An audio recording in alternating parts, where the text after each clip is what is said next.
So yesterday, what I did was I demonstrated a biblical definition of who the king of the north is, who the king of the south is. Okay. From the Bible, it's two forms of unbelief, Okay. and that safeguards us from coming up with our own ideas. Okay. Right. So that's what I was sharing today, and I went to Ecclesiastes 12. The end of Ecclesiastes, Solomon says that this is the whole matter, and he says, "Fear God and keep His commandments." Because this is the whole duty of man. And of course, that's the same two-part description through revelation of God's people, keeping the commandments of God and having the testimony of Jesus. So the idea is that's the truth. That's the whole truth. So then from that truth, there's two forms of unbelief. You have to twist the first one. You don't fear God, but you keep His commandments. Or you twist the other one. You claim to fear God, but keep His commandments.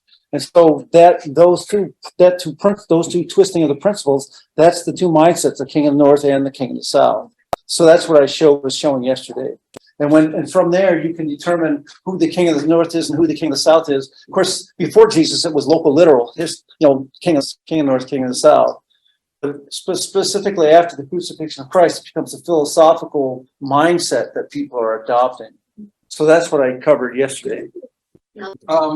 I believe there are specific texts which actually mention at least Babylon as being from the north. I don't know about Yes. Egypt being from the south. Yes, their book specific texts mention Babylon from the north and Egypt from the south. Those two things could just cement them, those two things. Yes. I get them in my notes. So. But Egypt is always south. And then you'll remember, and there's many times God is always Northeast. challenging people. Remember when Nebuchadnezzar's coming and Jeremiah is talking to the people, and then they say to Jeremiah, "Well, whatever you go to God, whatever you tell us, we'll do." Right? Right? And so Jeremiah talks to God, and Jeremiah tells them, do they do it? No, they do the very thing that Jeremiah told them not to do, which was to do what? They ran to Egypt. Yeah. So the king of the north is coming, so they run to Egypt for protection, right? So this is what always happens, is that God's people are always relying on one or the other instead of relying on God. That's the problem. Of course, Jeremiah is the prophet, and he's the one telling them, don't go to Egypt, and they don't listen to him. Even though they told him, if he goes to God, tell him they'll do whatever he says, and they don't do it. So, yeah.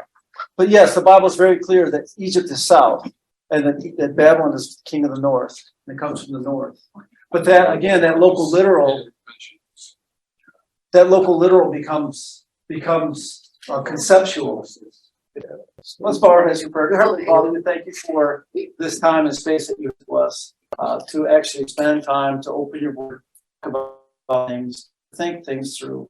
Father, we ask that your spirit would be present to guide our thoughts, to guide our mind, to guide the words that are said, to help create the image, the picture in our mind that you desire to be painted. Father, we want to know the truth that will set us free. We choose to understand the world around us, and then ultimately to those who you died to save. Just bless us as we spend time with you this afternoon. In Jesus' name I pray. Okay, so I started yesterday talking about repetition and how God repeats the pattern. I showed you, I showed you in math, I showed you things I'm trying to show you in the Bible. Well, there's this repeating pattern. And when you want to check, if you want to check your conclusions to something in the Bible, look for the repetition of the pattern somewhere else. Mm-hmm. And when you see repetition of the pattern and you come to the same conclusions, then you know that what you're finding is true. That's why the Bible says, by the testimony of 2 or 3 witnesses, every truth should be established, right?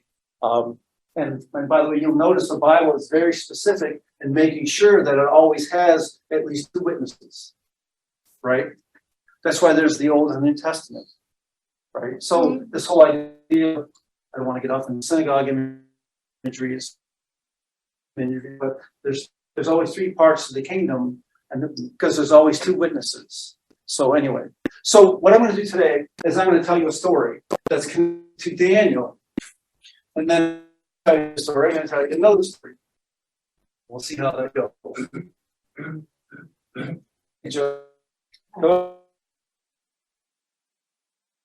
Over here, it's soft and it rolls. Oh, that's one in the house. Yeah. Look at that. They see the house. So Here we go. We'll see how it works. What I'm doing is studying Daniel 11, repeating patterns. By the way, you'll notice, I mentioned this yesterday, but you'll notice my little play of words here about the king of the, that we're talking about the king of the south, but hidden in the king of the south is the king of the north, because that's what the Bible, the king of the south comes first, then the king of the north. So that's what I'm trying to share here. You don't believe in cards anymore. Long ways. All right. So I'm going to tell you a story. Now, let me give a couple comments first. We know as Adventists that the past is a prophecy. We read the book of Daniel, and we know that the past is a prophecy. Every Adventist knows that Daniel chapter 3 and the setting up of the image is a type of, at the end, what's going to happen. And that we know that it's the idea that in Daniel chapter 3, there's this forced worship by death decree that you down the image or you're getting thrown in the fiery furnace. And so we as Adventists have always thought that the past is a prophecy of the future, that we see the stories of Daniel as a pattern, right? And so here's Daniel chapter 3, and they don't bow down, so then they're in the fiery furnace. But what happens in the fiery furnace? The rescue. So Christ shows up, and what is consumed is what has bound them, and they're actually set free, and they become a living demonstration of the power of God to consume the sin that ensnares us or binds us and sets us free. And so now all the world, because all the world of Nebuchadnezzar has been gathered to bow down to the image, now all the world sees a living demonstration of God's ability to consume the things that bind us, set us free, and declare his glory, right? So what Satan uses to destroy and to control people, God uses to set them free and to glorify his name. So we already know that the past is the stories of Daniel about in the past are actually a prophecy of the future. They're a pattern, right? Yes. So here's the story of the history of Daniel. There was a king, Jeroboam. Remember when the kingdom split, right? And Rehoboam gets Judah and some of Benjamin, and Jeroboam gets the northern tribes. So Jeroboam is worried about them going to Jerusalem to worship, because then he figures he'll lose, right? So what he does is he sets up 2 golden calves, right? Yeah. So that they won't go there to worship, they'll go. So God sends a prophet. Come on in. I don't know. There's chairs. There's a chair here. There's a chair there. Oh, here. Thank you. So he sets up these golden calves. God sends a prophet, right? And the prophet speaks out to Jeroboam about what he's doing. And the king stretches forth his hand. Remember, his hand shrivels. And then he asks him to pray, and God restores his hand. Well, what does the prophet tell him? Bones are going to be. Yes, that's right. His bones. Right. His bones. The bones will be on the altar. But he prophesies something very important. He says that someone's going to come, and he's going to restore true worship. And who is that someone that's going to come? Josiah. A king is going to be born. His name is Josiah, and he's going to restore true worship to Israel. Now, by the way, this happens in 931 BC, right? Okay, so there's the prophecy. That's why it's called the prophecy of the restoration of true worship. So throughout the time from 931 BC, there's the evil kings. We tend because he was actually one of the worst ones. There's these series of evil kings that follow the mindset of Jeroboam. They set up these altars. They lead God's children astray into false worship. They're sacrificing their children to Moloch. By the way, in the Bible, sacrificing your children to Moloch, come on in. They actually would take. They had a statue in his arm. They would actually take the baby in his arms, and the baby would roll down. And then if the baby rolled down and then came out and he lived, that means God wanted him to live. But if he fell through the arms into the fire, that means God wanted him to die. So it's kind of like a chance thing.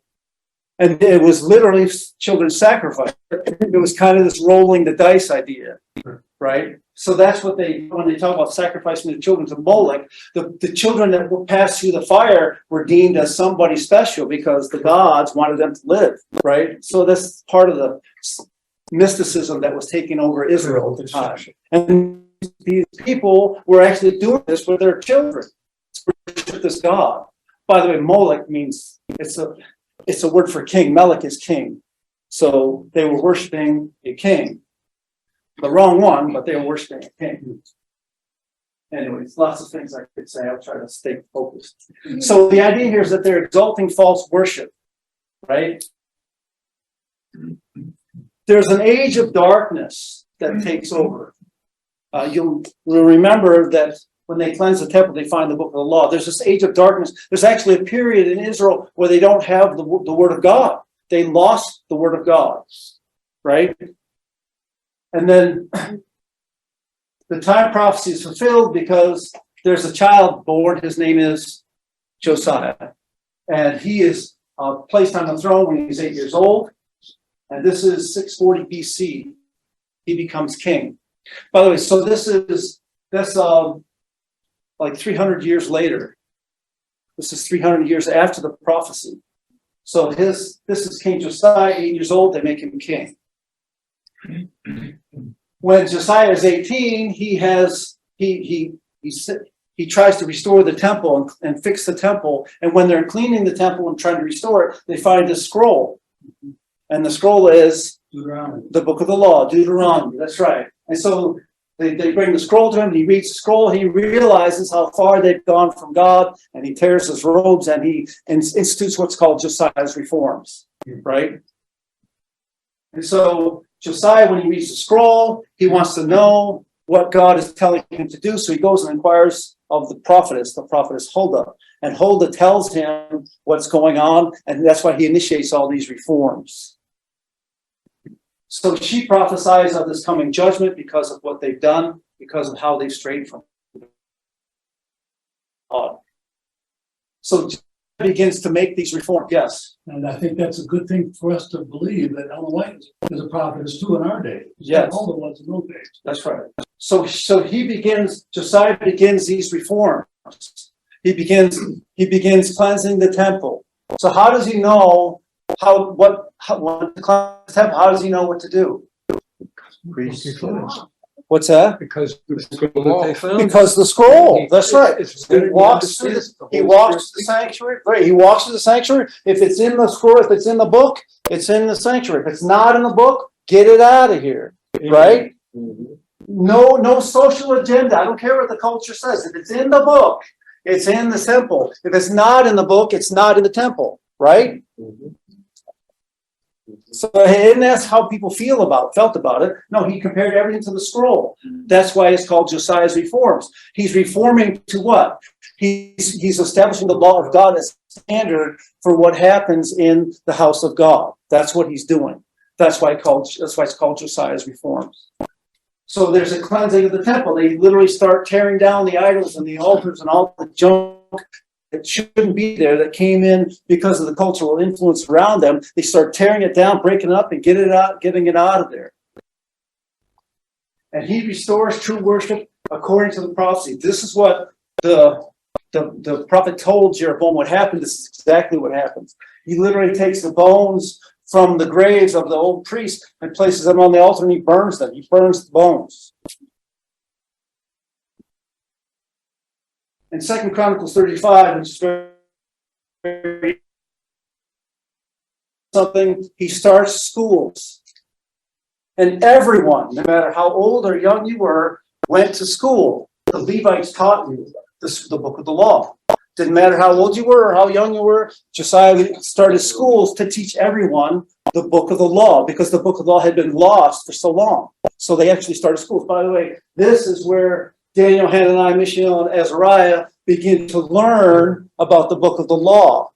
It's from Josiah's reforms. And this is important. The only reason that they stand in Daniel chapter 3 is because they were taught the book of the law by Josiah. They don't just grit their teeth and say, oh yeah, we're going to stand. In Daniel chapter 1, you get this idea, oh well, we're just going to grit our teeth and we're going to stand. No, that's not what happens. They were taught the book of the law. They were taught the love of God. They were taught the principles of God's kingdom. And so they were able to stand later because they were taught those principles. That's the whole idea of Christian education, right? So it's very interesting that all the Levites taught everyone. And so that's a great verse in 2 Chronicles 3:5. Mhm. Now, Huldah also tells them that because of their faith, because of the disaster that's going to come on God's people, that he won't see it. Perishes in battle. He dies in battle, so he never sees King Nebuchadnezzar come. Nebuchadnezzar, in 1 verse 1, he conquers God's people. 605 BC. As we know, God's people go into captivity. They're faithful in the little test. So God, they're going to be the big test. And then, of course, Jesus delivers his people. So that's the story. History is a prophecy. So I'm going to tell you the same story. I'm going to add some pictures now. With Daniel and the lions, Yes, it was the same scenario. same repetitive. State That's passes right. a law. That's right. Very good. So here's the story. That there's a time prophecy of restoration of true worship. This is the old story. This is the new story. There's a time prophecy of restoration of true worship. Now, when the time prophecy begins to the time prophecy is fulfilled, there's a series of kings. And those evil kings exalt false worship by casting truth to the ground. They have all this mystical, magical stuff about God. There's a dark age because the word of God is taken away from the people, and all they get to hear is these priests doing their mumbo jumbo and believe that what they're doing is right, right? So I wonder, does that play in here at all? No, it may. I'm just trying to look Yeah. at the big picture pattern so you can see. Now, what I'm trying to show you is that the pattern, the prophecy of Daniel 1 is a pattern or prophecy at the end of the book of Daniel. Because that's important. It's going to give us insight into what's going on in Daniel 11. Because many people struggle with Daniel 11 to try to understand what it's saying. Well, if you study correctly, you'll see when you struggle with some part of Scripture, the explanation is another part of Scripture that parallels it. Again, there's repeating pattern. Because God doesn't give us hard text to understand and leave us on our own to figure out our own answer. The answer is in the Bible. Right. Okay. Now this is important. So you understand that principle. Okay, so now I want to take you back to the historical pattern because there's a couple of things, actually there's many things I didn't say, but I want to add something to the historical pattern that you need to see. When Pharaoh Necho dies, who kills Pharaoh Necho? Josiah. I'm sorry. When Josiah dies, who kills Josiah? Necho. By the way, that's 2 Kings 23, right? So Pharaoh Necho was going north to fight the Assyrians, and Josiah bring his armies to fight Pharaoh Necho, right? Right. And so what happens? Well, in chapter 20, 2 Kings, it says clearly that Josiah is killed, right? And then what happens?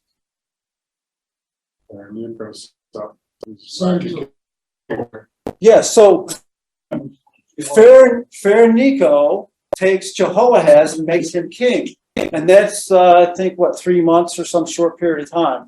And then Pharaoh Necho, after taking Jehoahaz, he takes Jehoiakim. Actually, his name isn't Jehoiakim because Pharaoh Necho is the one that changed his name to Jehoiakim.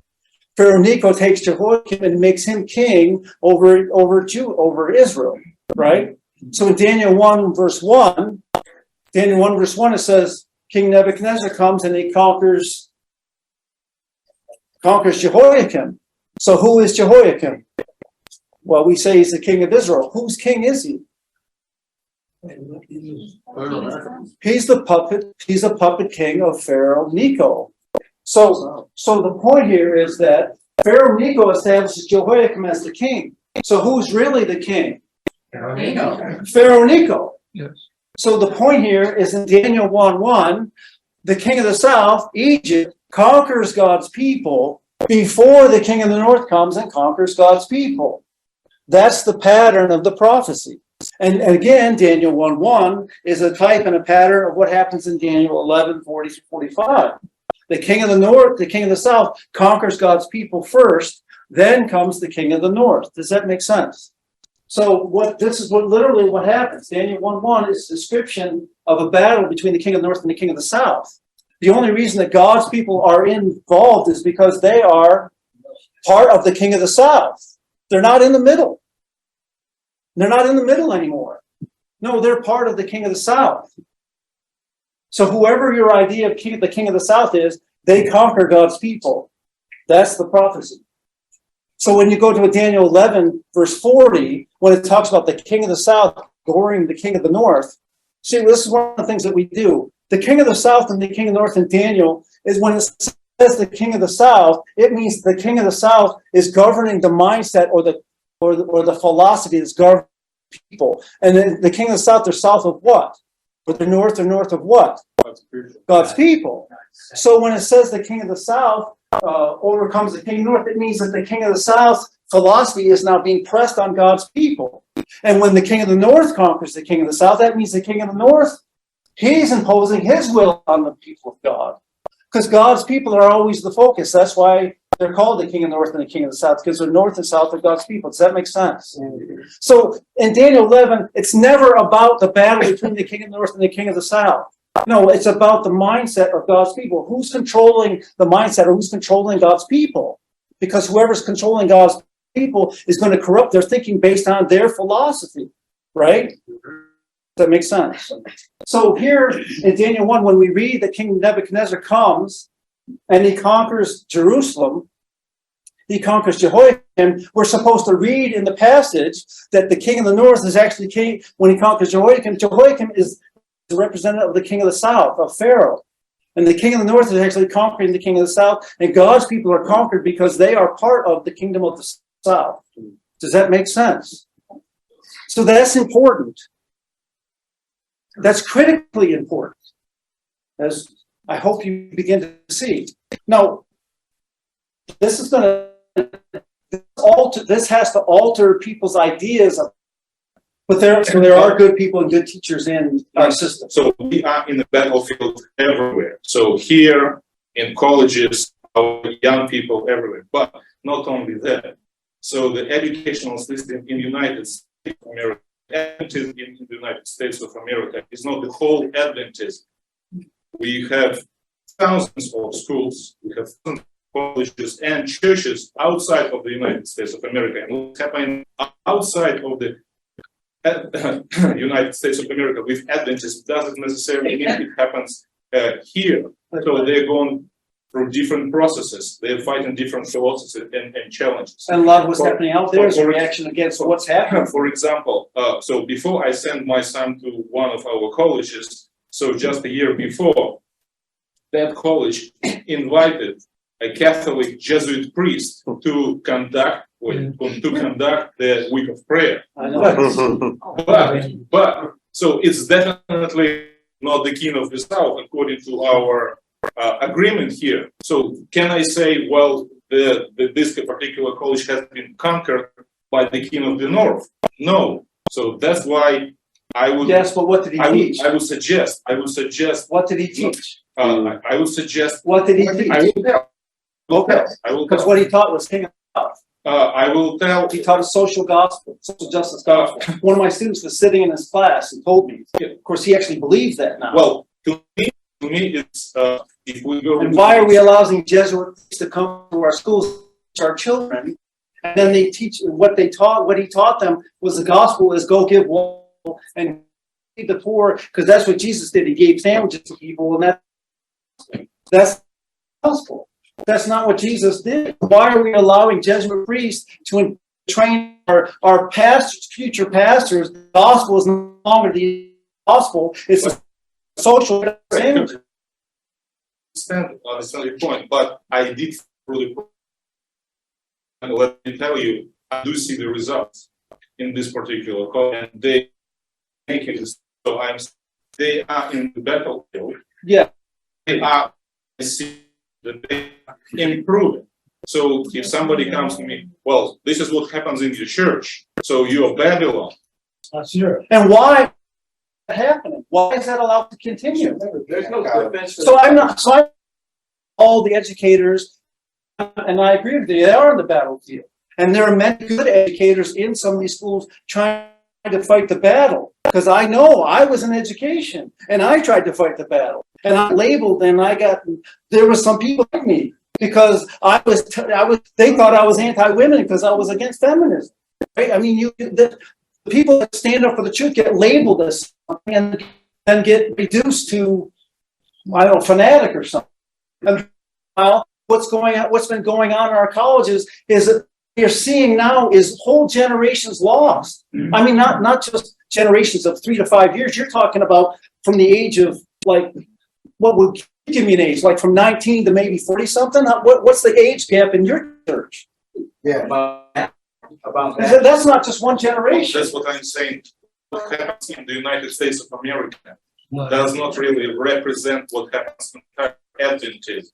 Right. Because they are a global church. And other countries are not. Other countries are not standing for some of this stuff. They're much more conservative in their stance. That's true. I've never gone through the Adventist system of education. In fact, I went through most atheistic system of education in Soviet Union. Until now, so until just like recent 5-10 years, they started to open or try to open the Adventist schools. But there is a whole generation who never seen or heard of Adventist education, but the churches are full with young and young adults. Right. So they're reacting against what was the vacuum and the system they were pressed into. They're reacting against now they're coming back, right? Well, so in other words, what is happening in the family? To me, it's more important what is happening in the educational institution. Because say that again. I'm sorry. What is happening or taking place in the family? In the family is more important. Because for some reason, the church in the places or in the countries where there is no Adventist educational system was able to sustain to keep the youth in the churches. That's right. So that's why that's why I would say, well, it's all because of our institutions or the schools. I would start with the family. Well, that's right. But thank you very much. That's true. But what has influenced the families to think that what has conditioned the families to think that this societal stuff is okay? Right. So that's what I'm saying. You're dealing with generational stuff. You're dealing with there's a gap of at least 30, 40 years. I mean, this stuff goes back to what has been going on in Adventism for quite a while. You just don't go from to where we're at now without a process. And that's been a problem. By the way, that's what Satan always does. This is why I'm having this study, because the point is the prophecy has been saying all along that Satan's going to attack Adventism not through the mark of the beast and Sunday law. That comes afterwards. What he attacks them with is this humanistic philosophies and adopting the social standards and the ideas of the world as if they're okay, and they're adopted in the family. And by the way, if you're watching hours and hours of TV, or your kids are watching TV hours and hours, what are they learning? They're being indoctrinated in humanism. And many of our Adventist families don't have their kids in Adventist schools because it costs money, so they send them to public school. Well, then what are they going to learn there? Well, and how in the world do you think an hour of Sabbath school is going to reverse what hours and hours of public school is doing to these kids' minds? And so we're dealing with a problem that's been growing for quite a while. And it's certainly not just our institutions. You're absolutely correct. There's good there. But there's stuff going on in our institutions that shouldn't be going on. A legal example, Moses was gone for the king of the south school. We call Egypt the king of the south. And yet him being raised by the mother was good enough never to depart from the faith of his father. I mean, he had to murder someone and run into the wilderness to relearn what he needed to learn and unlearn what he did learn, right, for 40 years. So yes, but the point is that what he does in the wilderness takes him 40 years for God to unlearn the things that we taught in Egypt and relearn the name of God. right? So your example is correct. Egypt is the South. But Moses does not have an easy time of unlearning and then relearning. But What perplexes me is that others have to get degrees at Fullerton University, all these other, even our pastor in Inverness, Florida. You've got to get a degree. You've got to get a degree. Things like, say, I talked to the top man there. Well, Ellen White was a little I understand there's teachers here that don't believe in spirit prophecy. You should see his lame answer he gave me. I couldn't believe it. This was back in the 69. But we're talking a long time ago. So we're depending upon some degree, somebody like you. look, I'm a pastor. We can't already sometimes tell. when I talk about what's going on in our schools, I taught students, and I wanted them to go to Adventist school. I didn't want them to go to public college. Right? And they would come back and tell me. When I tell you, he came back and said he learned he's black and he's an atheist. That's not a joke. That's true. I could give John the name. He would know the student. My own son. 2 years ago, I had to go to Andrews and pick him up. He said, "I'm done with this place." He would go to English class every day.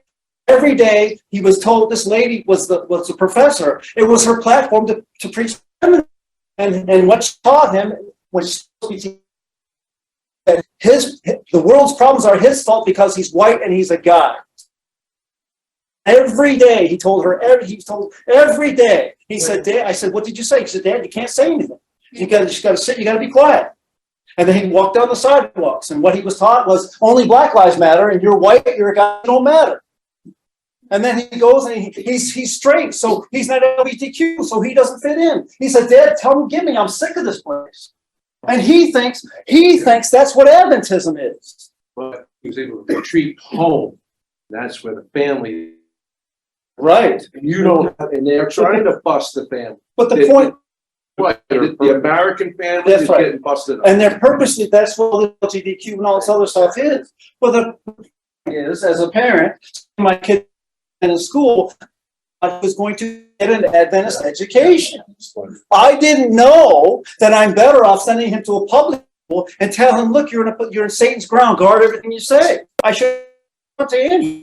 Of course, he said, "Well, it's his own responsibility to make choices." Yes, it is. He still has those choices. But the point is, why you found Adventist parents to send their kids to an Adventist school, be surprised at what they're being taught?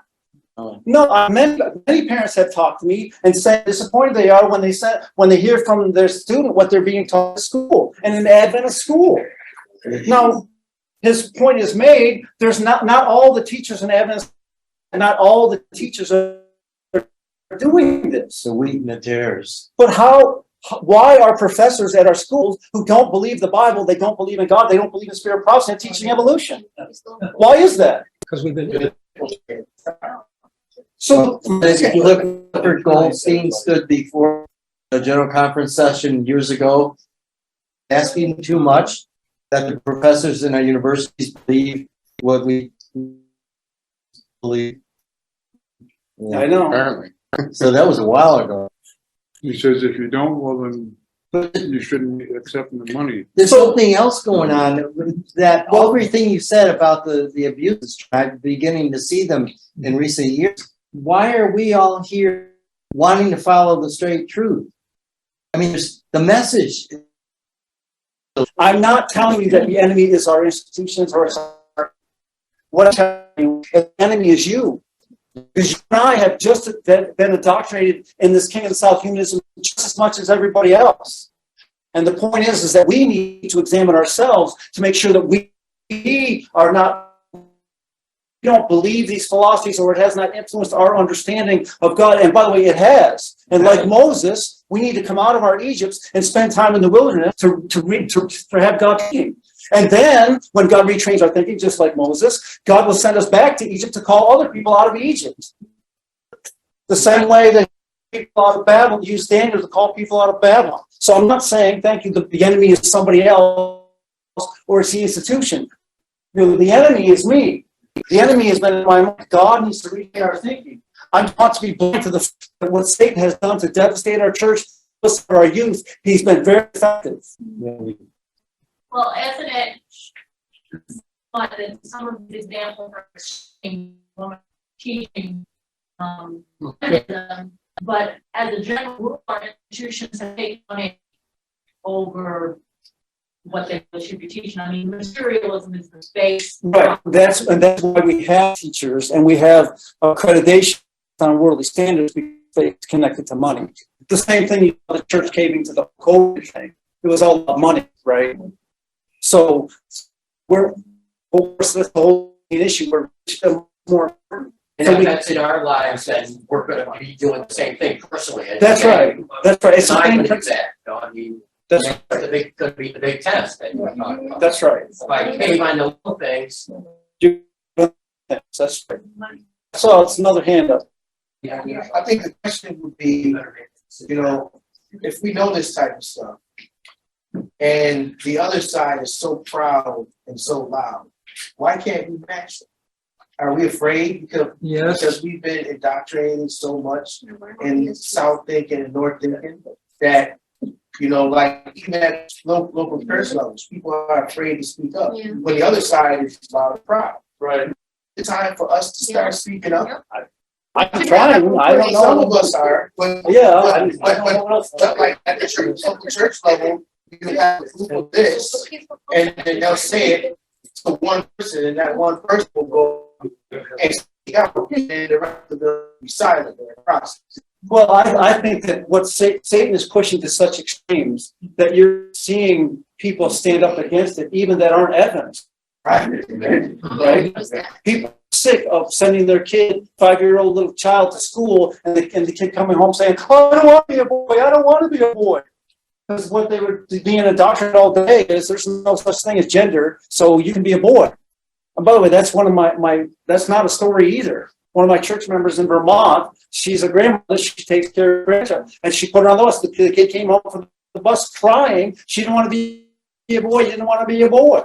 Because all day in school, it was being pressed on her mind that she's a boy, she's not a girl.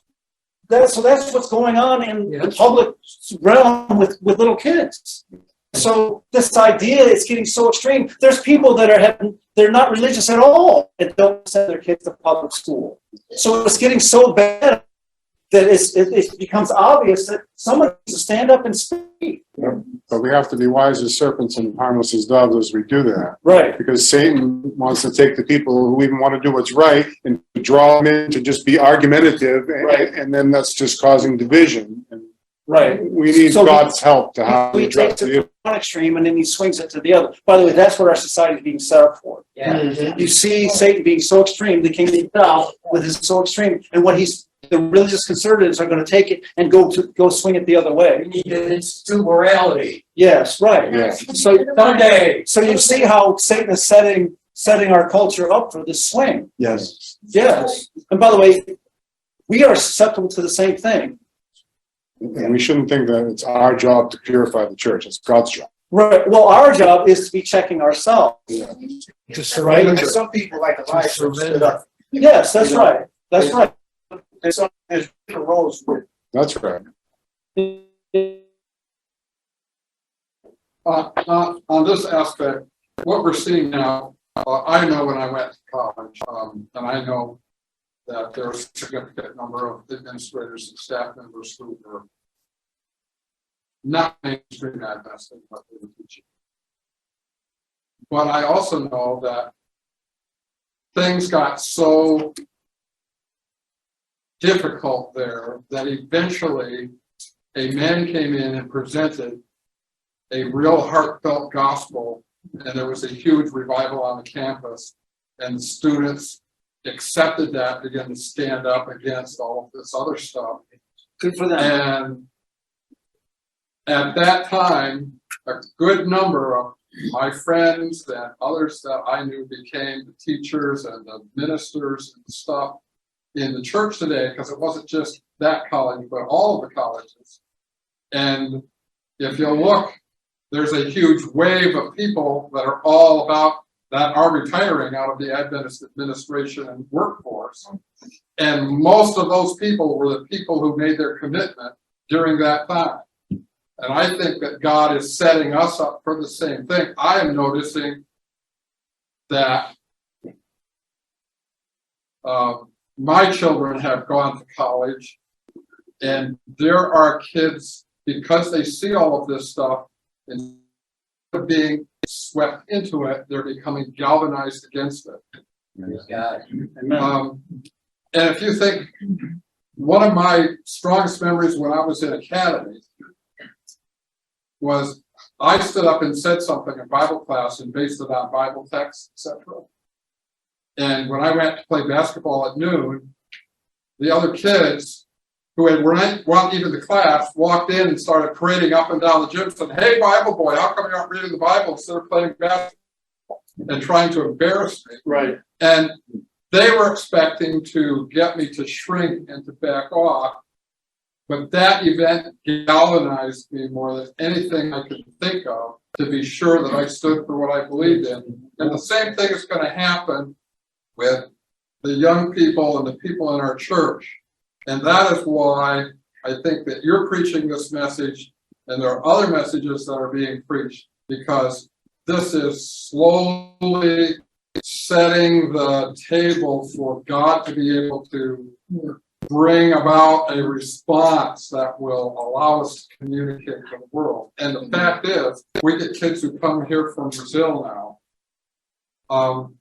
The kids who come from Brazil, that's their educational system is not having a lot.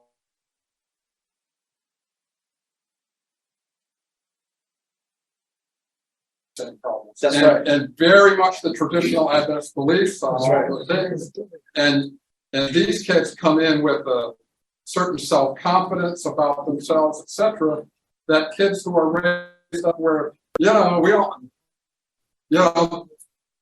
they're more sure about themselves because they have a more secure background of what's believed. Right. And here things got so wishy-washy that kids don't always know what they believe or who they are or how they fit in. So, yeah, like he said, we look at the church as it is in North America, but God has been wise enough to plant the Adventist church everywhere around the world, so that somewhere around the world, there are people that are going to maintain the true Adventist thing, and whatever happens, there'll always be somewhere where people can come and spread the gospel. In fact, I hope what I say doesn't sound racist, but it is going to involve some race things. In North America, conservative Adventism, there was a period in time where the only churches that were maintaining conservative Adventist beliefs were the black churches. Mm-hmm. They were the only ones who were doing it. It was the white churches that were going off on the end. And the black pastors and the others kept this stuff alive until we could get through that period. And now, that's why I say God is wise to always have places where the truth is held up. That's right. And that's why, only 4 people who had, well, we don't know. There may have been a lot more than just Right. 4. The black churches are starting to lose it now. Yeah, well, that's a different story. But I'm just saying, for a long time. So, and that's right. coming on. So, Hispanic coming. Also the Latino so please churches. don't listen. My point. My point to you. I'm serious with you, because what I'm trying to focus on is the mindset that Satan is trying to instill in people's minds. Right. If he can corrupt your mind to think the way he thinks, then he wins. Yeah. So I'm not fix institutions, thank you. I'm not trying to, I'm not God. I'm just, what I'm telling you is we need to be able to identify the enemy, the philosophy that's trying to trade our thinking. And then we need to check ourselves. The Bible says, search your heart. Search me, O God, know my heart. Try me, know my wicked thoughts. See if there's any wicked way in me and lead me in the way everlasting, right? We're supposed to examine our hearts. Our hearts are deceitful and desperately wicked. If we don't think that we've been infiltrated by these types thinking, the isms and ologies, then we're lying to ourselves. And we need to honestly check ourselves and ask, show us and teach us so that we can actually be living demonstrations of the gospel. And then start reaching out to those around us, not be afraid to speak the love, but to speak the truth, but to speak it in love, to try to help people understand what's going on. There's a battle for the mind going on. Yes. And it's not, our institutions reflect our culture, which is sadly enough is made in the United States is reflected by our society. And that's what's not supposed to happen, but that's what has happened. And that's what is happening. So how does that translate to the current political? What do you mean? Well, The ideologies of what you talk about, a ditch on the left and a ditch on the right. Do the political parties subscribe to the same north and south? Well, yes, they can, but because the solution is not politics. That's for sure. Right? The solution is not. What I'm right? saying is, okay, you talk about we can be lost, the battle for the mind, right? Yes. And you have the north ideology and the south ideology. That's pushed to the side right now by politics, right? Because the battle of I see people losing their minds over politics nowadays. Has that become like a new religion? Well, the battle of politics is really based on this. Right, but that's what I'm saying. It disguises itself in But it's the same thing. Yes. Right? But see, the problem with politics is that, again, one of the things that Satan does to trick people is that he gets me to think it's my job to fix his thinking, or my job to fix your thinking. Well, then I lose. Because he doesn't shine light for me to fix you, he shines light to me to fix me. Right? And if all of us are trying to grow closer to Christ and out of the ologies and isms of the world, then we should be growing together to support each other and be our churches should be environments and demonstrations of people that care about each other, love each other, and are teaching the truth that will set people free. Right. And then will be attractive to the people in the world who are desperately struggling to find an answer for hope for the mess that they're in. Right. And politics is not the answer. Right. Yes, politics is just another trap. It's just another form of it. Well, it's another form of this, yes. Right. The flag. Yeah, all that and external. this life matter and that life matter, it's all part of it. That's right. It's part of the distraction. You can sit and watch the news all day and learn about all the world's problems. Does that help you come closer? Right. God has become so much better coming of all of that. Amen. Amen. I don't pay attention to any of that stuff. That's It's right. all about what's in the. That's right. Brother Baker was talking, it made me think in Desire of Ages when Sister Wright talks about how the time was ripe for the coming of the Messiah. Right. And we can see the time is ripe again. And that's why we're That's at right. the imminent Yeah. time. And it's interesting because that's why I love someone like Mr. Baker, because Mrs. White talks about these things that happen in cycles, repeating patterns. That's right. And that Christ could have come before, but so you start seeing a pattern over and over and over again. And that's why age is wisdom. You see the pattern, you have experiences, and then something comes on the pike, you say, that's new. No, that's not new. Sorry. Right. Yeah. So the battle is for the mind. And the point that I'm getting across to you from the prophecy of Daniel is that there's no question in the beginning of the book of Daniel, the king of the south conquers God's people and imposes their mindset, their conceptual mindset on the people of God.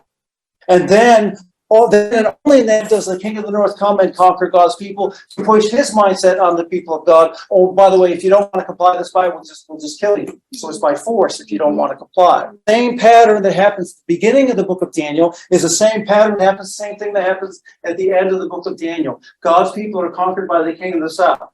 And as much as we want to say that humanism hasn't conquered Adventism, that's a question to be asked. The prophecy says, yes, they are.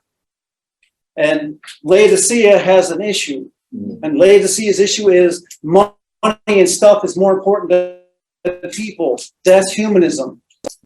And so God is calling us out. By the message to Laodicea is to standing at the door knocking, trying to get in, right? So if I recognize the problem, then hopefully I'll see Jesus as the solution.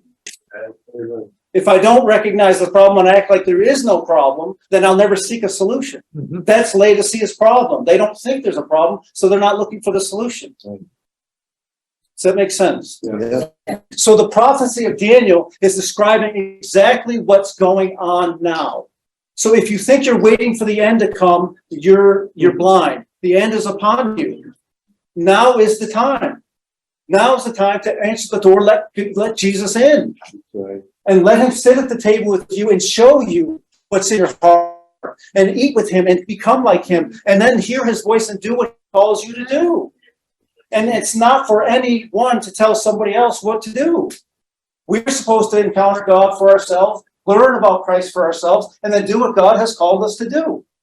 Call each of us to different ministries, but we should all be encouraging and supporting each other in whatever ministry God has called us to do, so that together as a body we represent the character of God, the love of God, and a place that people can come to encounter God and be restored to rightness, to be healed, to be set free from all this enslaved bondage thinking that is being imposed on their mind.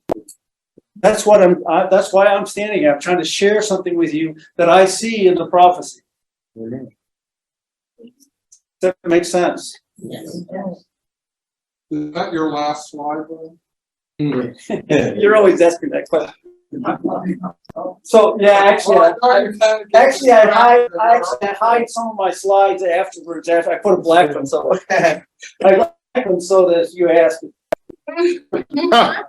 I'm trying to, because I can go far too fast. I'm trying to go slow. I get accused of going too fast already. Dear Father, thank you for the prophet Daniel and his book. Yes. For like same way for entire Bible, book of Revelation and the Spirit of promise. Lord, you know the time and the day and the age. You know the challenges. We know the dangers that we can be or will be or are attacked by different philosophies, lifestyles. Lord, we ask you to keep our families, our church families, and our own souls safe in your hands.